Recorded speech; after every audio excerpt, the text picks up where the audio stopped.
Nope.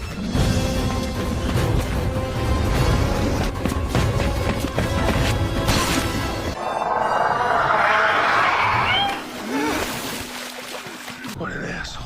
Jurassic World Dominion was one of the most anticipated films of 2022, marking the end of the modern trilogy. Regardless of whether you enjoyed that film or not, I think we can all agree that that creature right there was absolutely terrifying. In one of the most unusual blaster releases ever, Dart Zone brought us a product that embodies this very dinosaur. But there's a lot more under those scales than meets the eye.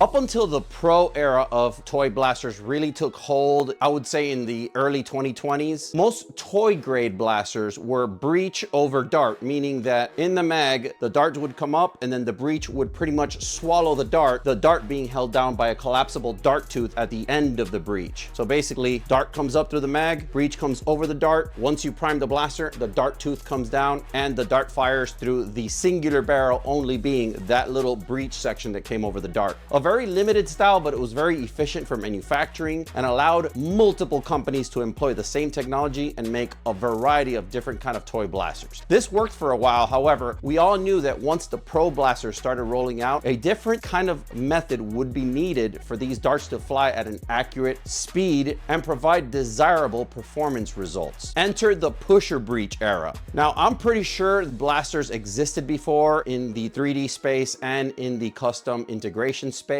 However, the Nexus Pro brought us something that we were not exposed to before, at least at a retail big box store level. The way that a pusher breech works is as the dart gets pushed up by the follower in the mag, a pusher will push that dart into what is essentially either a breech that's connected to the barrel, or if it's all one piece, it'll be pushing the dart into the barrel itself, therefore sealing it with an included O-ring on that pusher head. And then once you prime and fire that blaster, that burst of air is going to force that dart pressurized through that barrel, enhancing performance in a substantial way over the conventional breech over barrel system. This technology would be strictly reserved for the performance blasters until Dart Zone seemingly shocked the world summer of 2022. When the Adventure Force Pyroraptor was announced and then subsequently released in stores, everybody just thought it was a retaliatoid or something mimicking Nerf's typical and conventional magazine-fed toy blasters. However, there was something going on with this blaster in particular that was not only hard for the average consumer to know, since it was just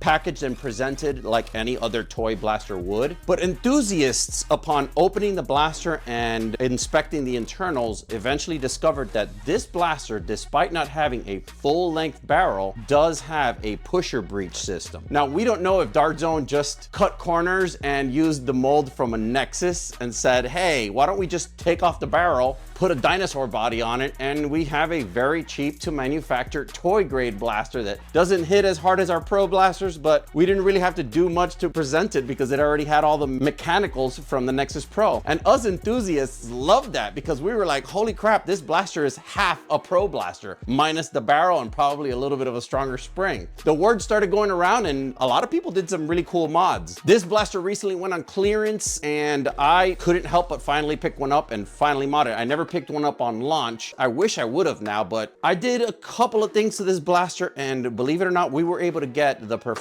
of this blaster up in the 160s, which is crazy because I've gone through several videos on YouTube and I was able to find people that probably got it up to 120, maybe 130 with a little bit of a stronger spring, but I think I found the perfect balance and I'm gonna go through with what I did and show you guys. Let's just say I can probably run this in competitive. Without further ado, let's get into it. All right, guys, so after a lot of back and forth, ultimately what we decided to go on was the shorter barrel from my Seagull, which is usually just sitting in a bag somewhere doing nothing. Now it has a new home. I tapped this little plastic barrel with the correct thread for the Seagull barrel. I threaded it in all the way. I put a little piece of heat shrink here just for extra seal, even though it's really, really tight with the natural threads. I printed these stabilizers so that the barrel doesn't move around in this full barrel. It kind of sits still. And in addition, I did cap it with a snub barrel, which is actually going to push a little further into the barrel, and it has its own stabilizer. So the barrel is going to be very rigid in this tube, and there's going to be about 1.5 inches of exposed barrel, and then I could choose what color. Might even do a T-car in the colors of the Pyroraptor, maybe a little bit of this baby blue and red. We'll figure that out when we get there. I did end up going with an Ultra 5 spring after testing multiple springs. This is the one that had the best combination of not breaking my blaster and at the same time having what I think is going to be the most FPS for what this blaster can handle. We're going to take it to the chrono once we're all said and done, but for now, let's put this baby back together and see what it could do.